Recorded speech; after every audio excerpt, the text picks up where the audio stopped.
まずはじめに First of all, let me introduce the panelists. From Toyota Research Institute and the Vice President of Robotics Business, Mr. Max Bhattacharya. From the Chairman of the Architect, Dr. Henning Kagemann. Professor of the University of Tokyo, Professor Yasushi Umeda. And from the Mr. Max Hess, that's the Deputy and Minister of the Economy and Energy and Germany. And moderator is that the Director of the Manufacturing Industries and the Policy Office of and the Minister of Economy, Trade and Industry, Mr. Tsuyoshi Nakano. We'd like to start the discussions. The moderator, Mr. Nakano, please. I will serve as the moderator. I'm Nakano. I'm glad to meet you all. Please allow me to proceed in Japanese.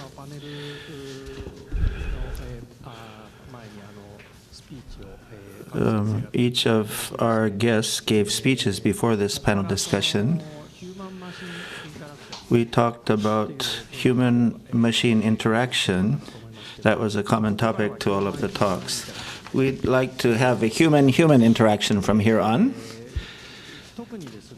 In particular, listening to today's talks, I was delighted that we see a paradigm shift occurring. Some of our speakers spoke of a paradigm shift, and I think this is a very important point. It was especially emphasized that, as Mr. Bhattacharya explained, robots do not replace humans, but robots can amplify the capabilities of humans. It's not that people become redundant. That point was emphasized, and that was a comforting thought. I'm afraid, for at least for the time being, we'll need humans to be moderators for sessions like this. We're not replaced yet. But we need to think how the relationship between humans and machines will change. This is a process underway. So we don't have any final answer on that. The paradigm is in the process of shifting right now, I believe. So, as was mentioned during the speeches, it's good for us to think again about the relationship between humans and machines. How will that relationship change, and how will society as well as industry change as a result? I'd like to ask each of our four panelists to give their comments on that. May we start from the other end? Sure. I think it's a very interesting question, but I also think that it will happen slower than we expect it to, or that the public perhaps will expect it to.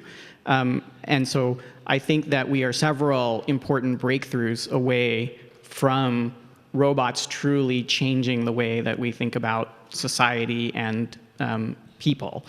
I think most importantly, we are far away from a time when humans and robots truly work together. And I think that our AI systems and our machine learning, as much as we like to say that we are making major breakthroughs, we're still quite far from a time when the robots are truly empowering people. So I think it will be a slow shift over time, but I think that it's important that we keep telling ourselves the narrative so that we create that reality. I don't think I could predict where we will be in 5 or 10 years, but I think that it's important that we tell the narrative so that we create the future that we want for society. Yeah, I think you gave the answer. There is no final answer, and I agree with Max.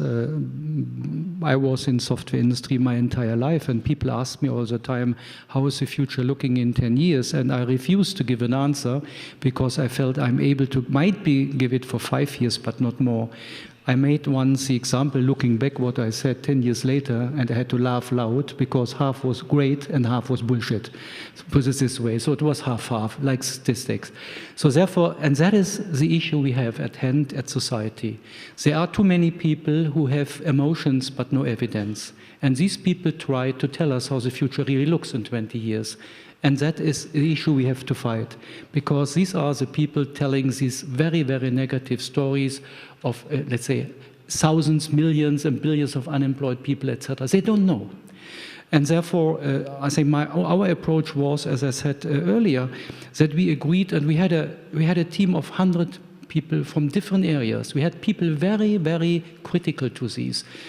People, let's say, from the consumer area, people from, let's say, social background, who are very, very skeptical about what's happening. And the final agreement was, yeah, let's do it, as Max said, step by step, look to the individual use case. If it's beneficial also for the society, let's do it. We learn and we are prepared for the next step. But, and that was a but, if we find out a step where we feel society is in danger, do we have the strength to stop it? We should have the strength. We should be able to say no. That is a learning strategy, which step over steps is evolving ourselves, society, people, etc., gives people also time, and is replacing, from my point of view, evidence, what we learn, and not emotions which people fear. And that's, I think, but it will be a tough job for us to convince the majority to apply these steps and this process.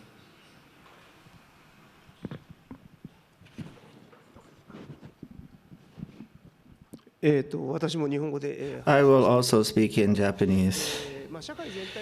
Our society as a whole will be changing as the relationship between humans and machines changes. This is a really large topic beyond my scope, so I'd like to focus just on manufacturing. As the two speakers said, machines and AI and digital technology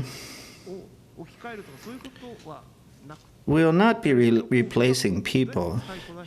People will be making better use of these technologies. We need to think about how technology can better support the human. That's my focus area. People need to increase their digital literacy to make full use of that technology. Nowadays, young kids are able to learn that technology very naturally, but a conscious effort to learn is also necessary. No matter how far automation proceeds, even if we have highly automated AI tools, humans have to make good use of it in the production process. The people will always have an important role to play. No matter how advanced AI advances, there will be basic issues that humans have to address. So AI technology will develop alongside with human resource development. That's the direction we should pursue. From my point of view, I would abstain from echoing what has been said so far, but I would like to point to another aspect, because talking about, even if you don't know what exactly is going to happen, raises the awareness in society to cope with the challenges. I mean, otherwise something will take place and nobody knows it and nobody can prepare for that. Because in the end, we have to see all that is taking place as a change process, as part of the question is where I come from, where I live, where I work, a competitive area. Is competitiveness that what is still the description of where I am from and where I work? So in the end, we have to face that in former generations, the evolution of new products, of new manufacturing processes took time, and it took roughly 10, 20, sometimes 30 years, which is more or less the lifetime of the working force for one person. But nowadays it is so rapid that we have several transformations and disruptive situations taking place during the lifetime of one working person, so that we have to keep up with that in much faster pace. はい、ありがとうございます。 Thank you very much. 今日最初に皆さんにお話しいただいたのは In the beginning, we have been able to take a holistic approach, as Professor Kagerman mentioned. We need to think about these trends within the larger context of society. It's a very heavy topic in a way. We will try to debate from a holistic perspective again later on. But next, I would like to narrow our scope somewhat and think about the manufacturing industry in particular, and what transformation is required, especially in the manufacturing industry. So, in the presentation of Mr. Bhattacharya, now in the video is demonstrated, and it's the robots demonstrations. Demonstrated robot and demonstrated the videos, and it was I'm very interested in that area, so I'm really surprised, and I get really curious about it. So just like this, everything can be done on a simulation basis, just like the robots, and everything can be done in simulation.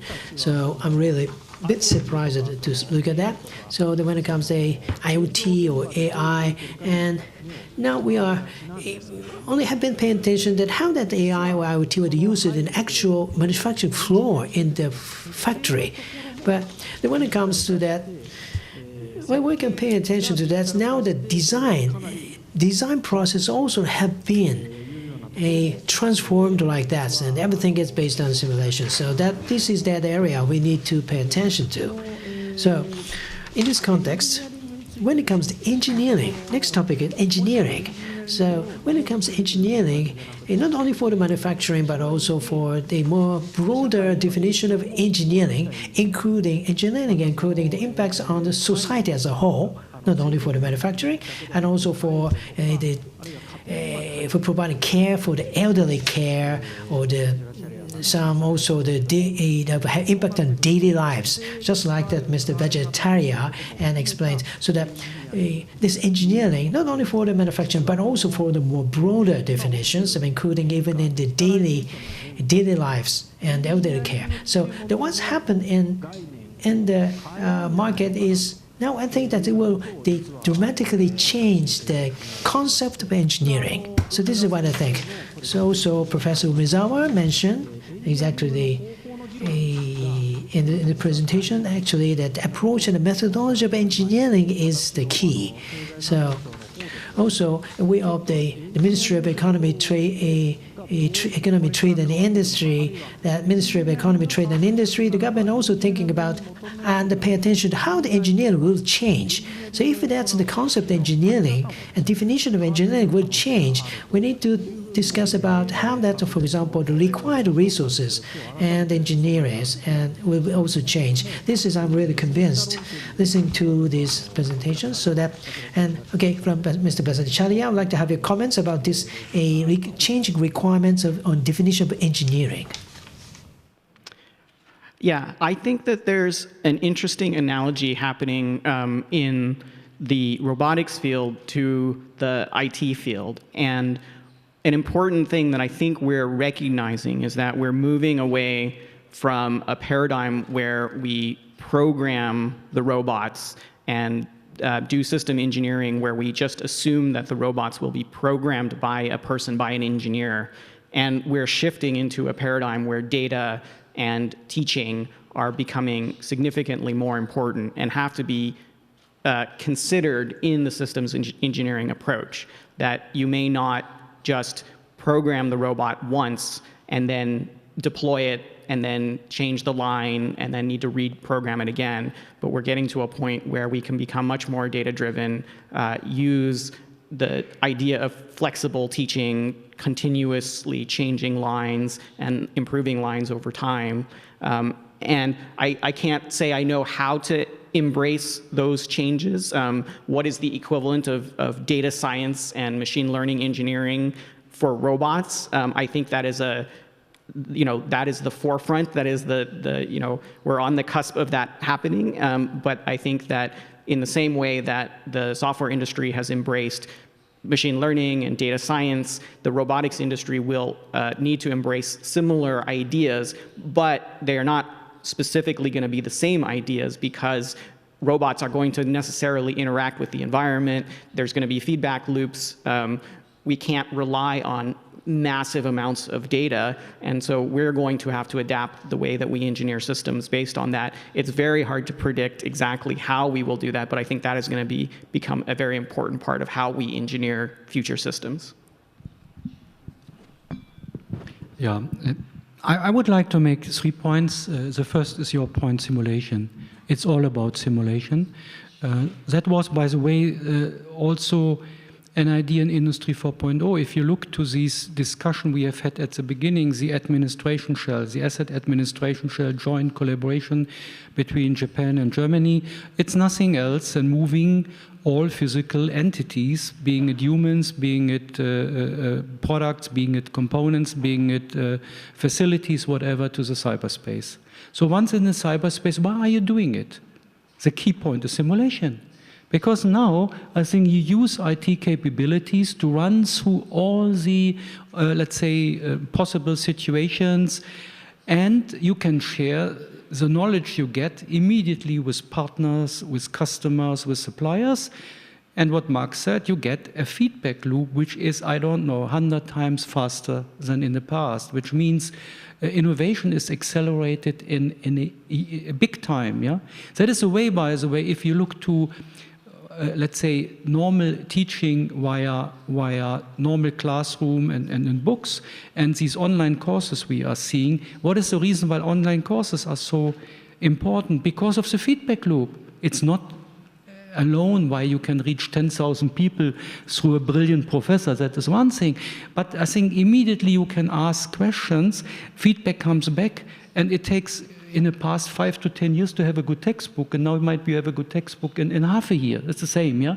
So this feedback loop is key. That is the first point. A final point is a little bit ahead, but I'm a physicist, so therefore that keeps me all the time, and it's coming now with quantum computing.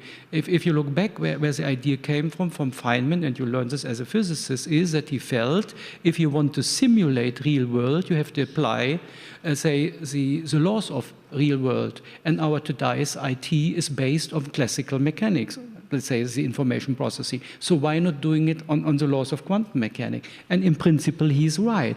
That is coming, and this gives us a next big boost in simulation, because that helps you to simulate the real world on a low level and brings you the next step in materials management. So it's the same idea. The second point is, from my side, let's say, to engage, first of all, other disciplines. I think in many of our projects now, we engage lawyers very often, because to look to the risk, we have no ideas about the law, but it's important. We have, let's say, we have to engage in autonomous system philosophers. As I said earlier, I try to give an answer, let's say, what the car should do in certain situations. And then I think I took 10 lessons in philosophy via YouTube, and I came to a different result, because it's like learning mathematics, yeah? So you learn over time what is the base of the Western culture, at least in my case, and then I had no chance. If I say I'm a Westerner, I had to give a certain answer. So this is another point. So interdisciplinary thinking. The third one is something which, let's say, one of the SAP founders was promoting, design thinking together with Stanford. That is this approach not from other disciplines, experts, but from a user. And I think that we have seen here that from the very beginning you have a, let's say, if you solve a certain issue, that you invite completely different group of people who are using it, and they come up with a variety of ideas and you start, let's say, engineer and design from that. That's the 3 points I would like to make. Yeah.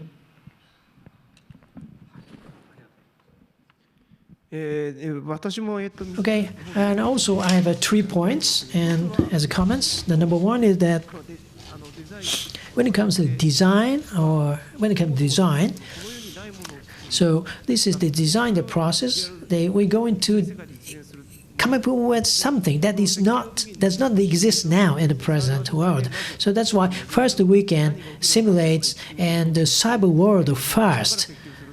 And so this is the very correct approach of the designing. So this is the simulation, and that the cyber world is the correct way. So that's why that now in the Max mentioned about what you do in the Toyota and the institute, and that's correct. And the second point is that between the cyber world and the physical world, there's not much at all, and we cannot expect about the 100 much in between the cyber and the physical world in the next 100 years. So that's why we need to something to make up for that difference and inconsistency between that physical world and the cyber world. And so we need to do something to bridge that. So this is the illustration of digital triplet is that I just illustration we describe it of the humans between the two, and that is also very important in the management. And also this is the challenge for the new engineering. Thirdly, as Mr. Nakano says, we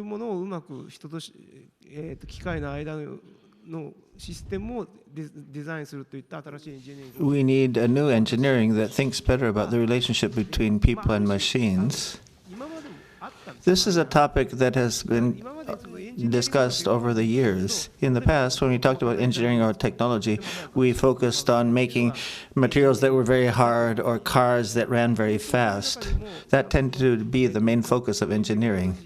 But there was also efforts on deploying technology in society to create value. There was an engineering domain focusing on value. At our research center on the research into artifacts of the Center for Engineering, we've been doing research on that for many years. As digital technology advances, these challenges are becoming larger. We realize that we need to think about the impact of engineering in terms of creating value. Taking up what Mr. Omida just has said, I would like to pay credit to the Society 4.0 approach of Japan, because we've been talking about broadening the scope of engineering which will not only take place in a shop floor, but also at a household, for instance, in future times. We have blurred lines between so far separated fields of action for engineers. And to my understanding, it's quite fruitful to think about how to skill up and scale up the workforce to think broader and to be able to cope with these new challenges. So it has very much to do with curricula and the way people are trained, but it also has a lot to do with people being able to fulfill all these jobs. And so we have to, the coin has two sides. The one is what we've been talking about, and the other thing is to bring people there to be able to cope with that. So I think we should have both sides in mind. And then I have a very good feeling for future scope of engineering.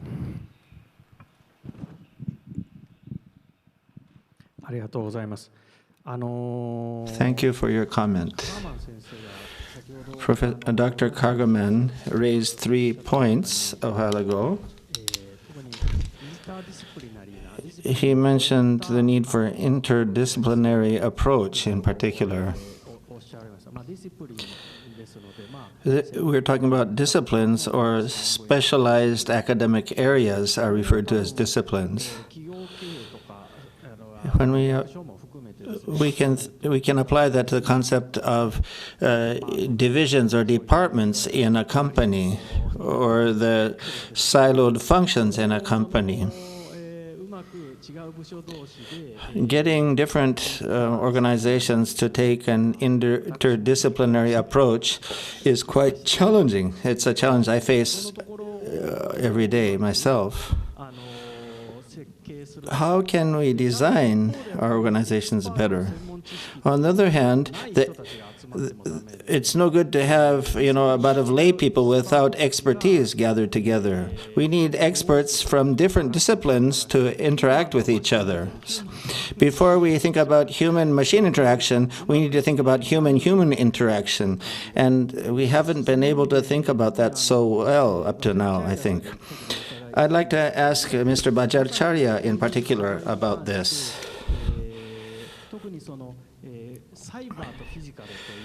When we speak of cyber and physical, there are people who've worked on IT or cyber systems, and there are other people who've worked on OT or physical systems. The language and the thinking is very different between IT and OT. But in IoT, you have to merge these two worlds. How can you achieve this at an organizational level? At Toyota Research Institute, how do you break down the wall between IT and OT? Maybe this is your secret sauce you can't share with us, but if you could give us some hints, it would be very valuable for us. This is a challenge we're all struggling with. Do you have any hints or any good tips on how we can have better, meeting of minds between IT and OT worlds? Yes, I have some thoughts on it, but what I think we don't have the answer for yet is how to scale it to very large scale. So at small scale, what we have done in robotics in particular, because it is so multidisciplinary and it's growing now, in addition to all the mechanical, all of the software, all of the hardware, we are now dealing with data science and machine learning, and all of these people are coming from many different disciplines. They have what you might call our religions on how to program systems or robots. The one thing that I think we have found to be most important is for groups to come together and act like a team, and also to rotate people through different jobs. And so, for example, we will take people who are traditionally people who do robotics and understand robotics very well, and then make them do more of the machine learning part, and take people who have done machine learning, who are very used to dealing with data but not physical systems, and have them actually implement something on a real system. And this has worked for us quite well. However, the problem is that we don't know how to scale that problem. In the past, in projects at Google, for example, we tried to scale very quickly to hundreds of people on a team. I think all of the autonomous car units are facing the same challenge of trying to race to the finish line and grow to thousands of people in order to achieve that, and are facing very much these pains of growing a multidisciplinary team where all of the processes are very important. However, when you apply many of these processes, like building a flight system, I was at the Jet Propulsion Laboratories doing Mars rovers, those processes work very well and you can build very high reliability systems, but they are very expensive and very slow. And so how can we have the agility of Silicon Valley and the scale of these complex systems? I think we don't have the answer. I think that many autonomous car units are learning this and are starting to become much, much better at it. And so I think they're an example to look at for robotics about how to take a very complex system and scale a team that works very well towards it. So my advice is kind of look to the lessons that they've learned when scaling up. Yeah, let's go again for 3 points. Let's start what you said, IT, OT on the shop floor. It's a biggest issue because it's a cultural issue. I am completely convinced that to some extent mechanical and electrical engineers tick differently than IT people. So you have to bridge these. You can see it. I have been in a board and have not understood over 2 years that when I speak about IT issues like reference structure, architecture, APIs, etc., that the other thing would have the same meaning. They always said yes, yes, yes, and brilliant young people tell you what they are doing. That all sounds nice, but it was not good for the company because it didn't in reality what they're talking about. So the first thing is that this language, because I was convinced getting a language I was used to, that in practice they do what they're saying, they didn't. But that is the first. And think about managers in companies who are not educated in that. For them it's even worse to make the right decision because a lot of brilliant people from different disciplines will tell them the future. And they have to bring it together without practical experience. So that is a big, big, big issue. Honestly, also for progress of Industry 4.0, that small and medium-sized companies feel first the right skilled people who can bring this knowledge you were referring to in. But second, that the owner or the manager, let's say, is smart enough to balance between the opinions of the two groups. Very difficult. Second point, so therefore there is no answer, we have just to work on it. The second point is, you said it, interdisciplinary working. And that applies to us. So I have to admit, in 2011, I was kicking off a project on how to build a trust culture on an internet. Because that was a time where people were thinking about should we delete things on the internet, etc. Interesting enough, so in a workshop first you listen 1 hour to a guy who tells you what culture is. And I have to admit, I never thought about it. Next is people from sociology tells you, let's say, how we behave, we play a role, and that is normal, and you know, all those things, yeah? Whoops, interesting, they saw years over years and you never spoke. So you have to take your time then to listen with respect to the other disciplines. Let's face the fact, we are all arrogant. I think you believe you have chosen the best discipline in the world. I believe this. I'm a physicist, sorry. But we are all a little bit arrogant. And so you look to these disciplines and see, come on, I can just do it on the fly. You can't. So you have to have the respect to listen, to learn, etc. From both sides, by the way. Therefore, I don't like if people are saying I was bad in mathematics, and I don't care. It's the same arrogance. So coming to the third point is, and that is even more difficult, is if you, and we spoke about autonomous driving. The issue is not autonomous driving alone. So in our country and in your country as well, it's about the future of mobility. So I'm engaged in that. And my point is not autonomous driving. That's easy. The point is to bring the different voices of the society, from people who want to save the world in reducing CO2 in 10 years to 0, up to people who want to continue to have a competitive car industry, etc., to bring their opinions together, because they often have not the respect to listen to others and to get educated. But honestly, if you come to these points, as we said earlier, autonomous systems will robot replace people, you are on this level. It's a level of anxiety, of uneducatedness, and of not willingness to respectfully listen to others. That's a big issue, and therefore I come back. You and Mr. Hess has a big task, I think, from a government to make sure that we come over time into an environment that this is happening. ありがとうございます。Hey, thank you very much. Yeah, you're right. Yes, I understand. I'm convinced. But now, and just like this, and that depends on each discipline has different culture. So that's why when it comes to the cultural thinking is that, for example, general culture. There's a Japanese culture and a German culture, US culture, and the Chinese culture. So when we working on the machine, we don't care so much about the culture. But now, when it comes to the human-machine interactions, here comes the importance of thinking about the culture, because the human being is, put in another way, it's a cultural being. So that if we try to interact with the machine, and when thinking about human-machine interaction, the machine also has some kind of a culture, with it. So that's why if the machine is used in a different way that would accepted by some countries or nations' culture, that doesn't make any sense. So that would be the one an argument. So just like that's when it comes to this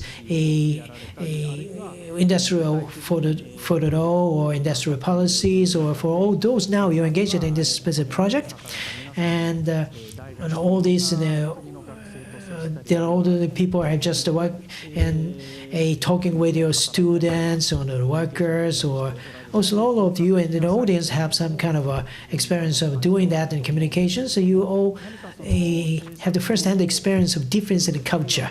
So in implementing the project and policy and a human-machine interaction, the industry 4.0, how does that relate to the difference in the culture of each nation?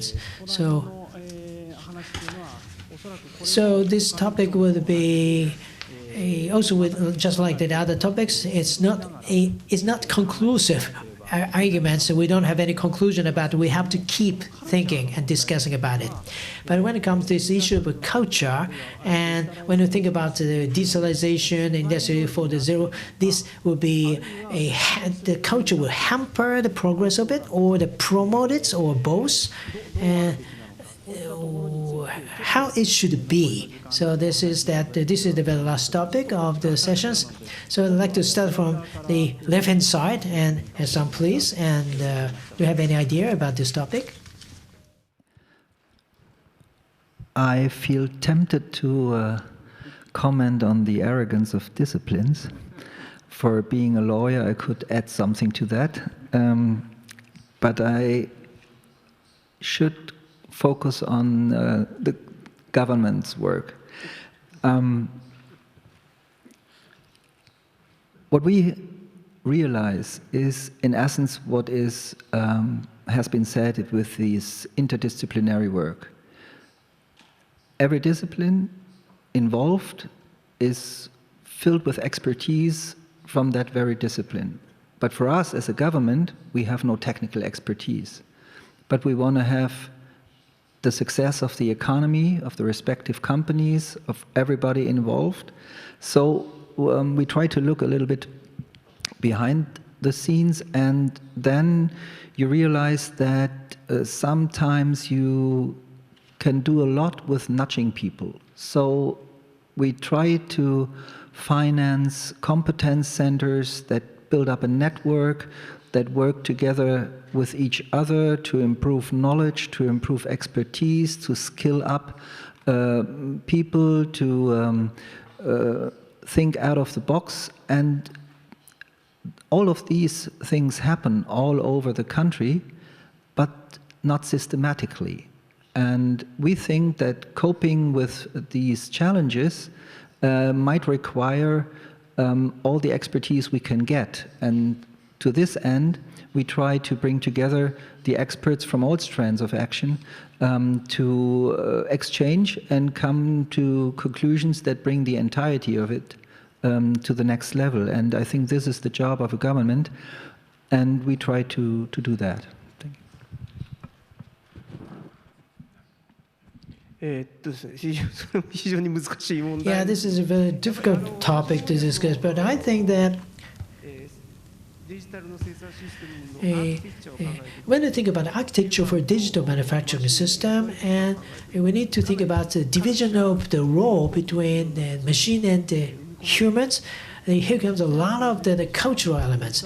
In your presentation, digital triplet is related to that. It's not so suited for the Japanese manufacturing, right? That is starting point, yes.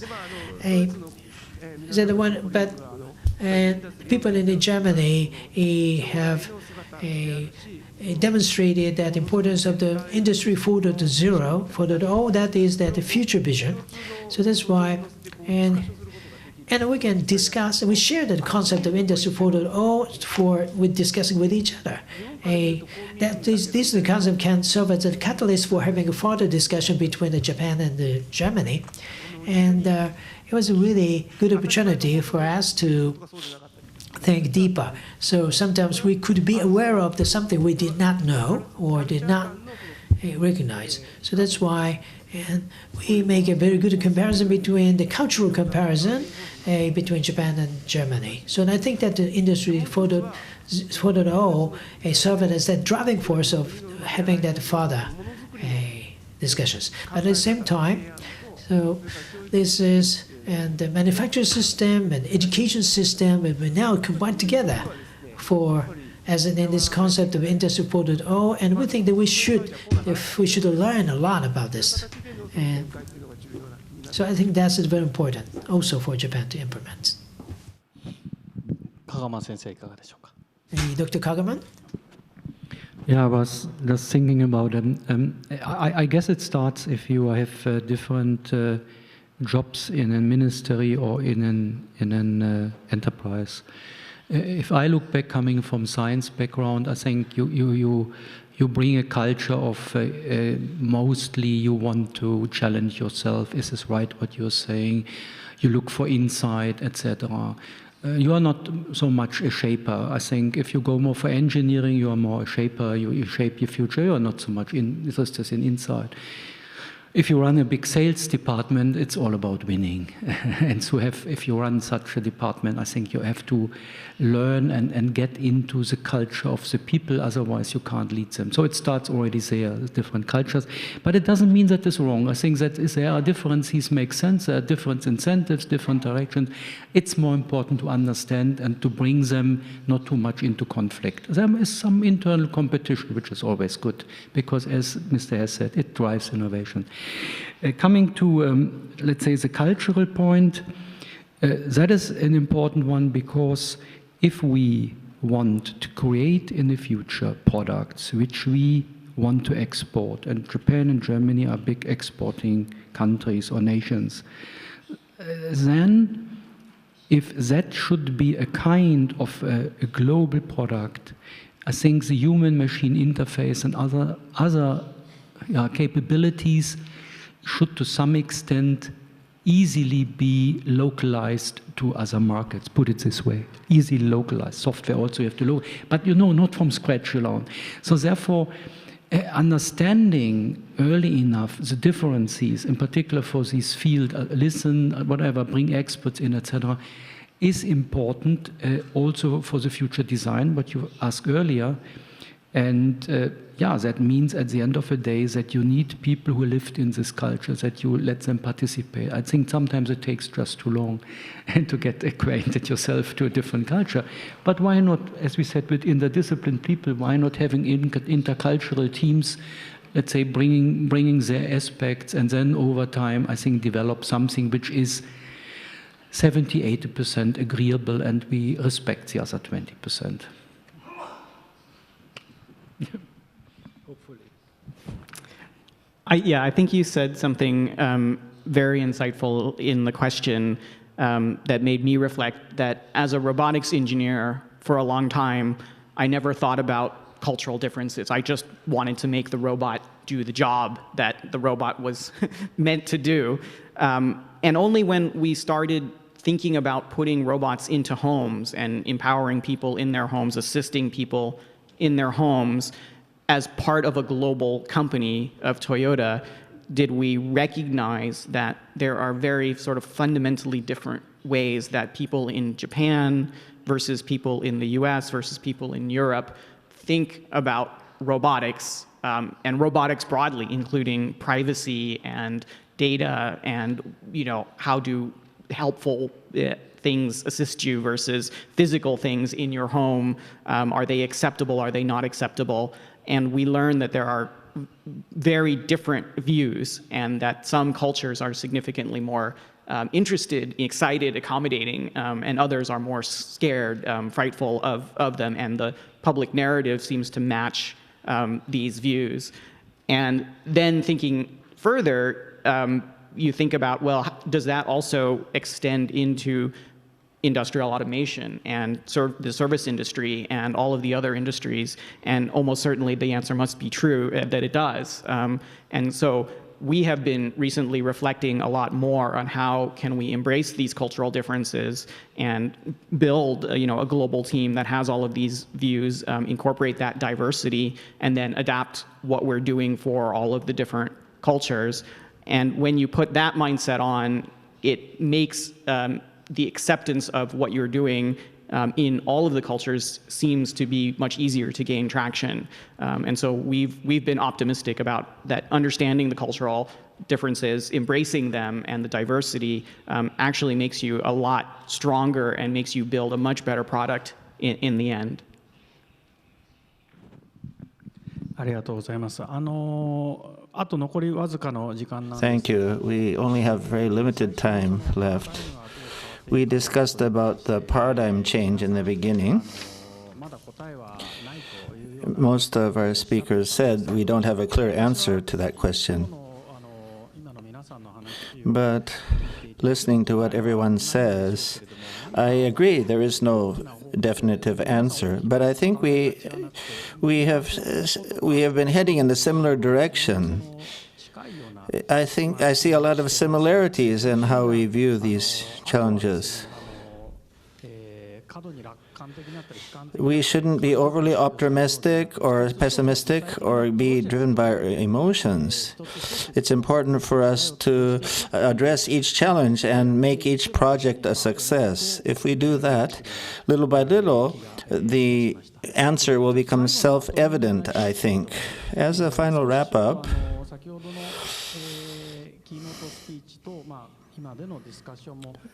on the basis of the keynote speeches and the discussion so far, I would like to, since we had a discussion about the paradigm shift, I'd like to ask our panelists to make any final comments they have, or if you have any topics that we need to really think about in the future, I'd like you to raise that.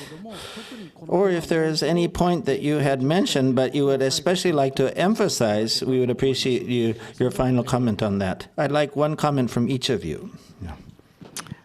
Yeah, if my one comment would be that I think that it is very important for us as an industry to tell this narrative about how the robots that we're building, the machines that we're building, are really there to amplify and assist, empower people, rather than replace them. And I think getting that message out to the public is important as a way of them understanding that this is not going to be a fast sort of revolution, that it will take some time, it will take some breakthroughs in technology, but that we are developing this technology with the best of, with society in mind.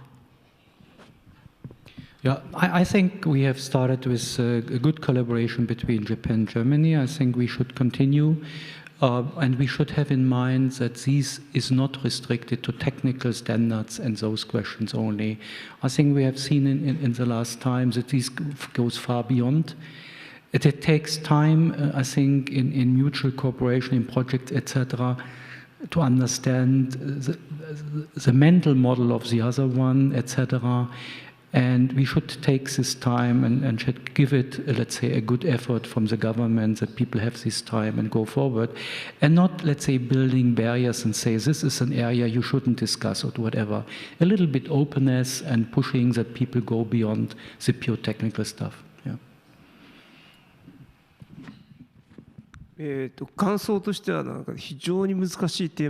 My impression is that we had some very difficult topics to discuss in this panel discussion. Nonetheless, I think we had a pretty good discussion. My impression is that there have been various events like this, and in Japan, awareness is increasing a bit. A few years ago, it seemed like Japan was stuck and not moving ahead. But I feel like Japan is prepared to take action, and I think the situation is improving in Japan. That's my impression. Thank you very much.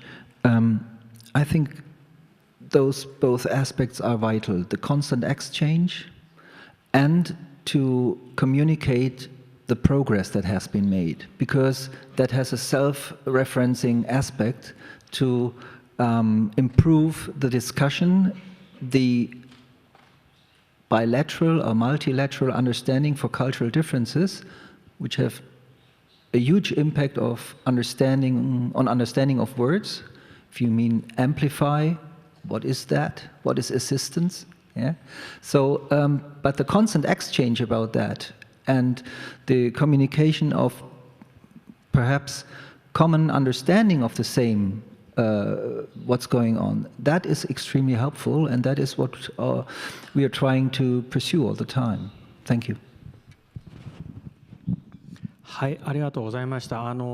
Thank you very much. There's no end to our discussion, but the time has come to end. Please allow me to make some final comments as a summary.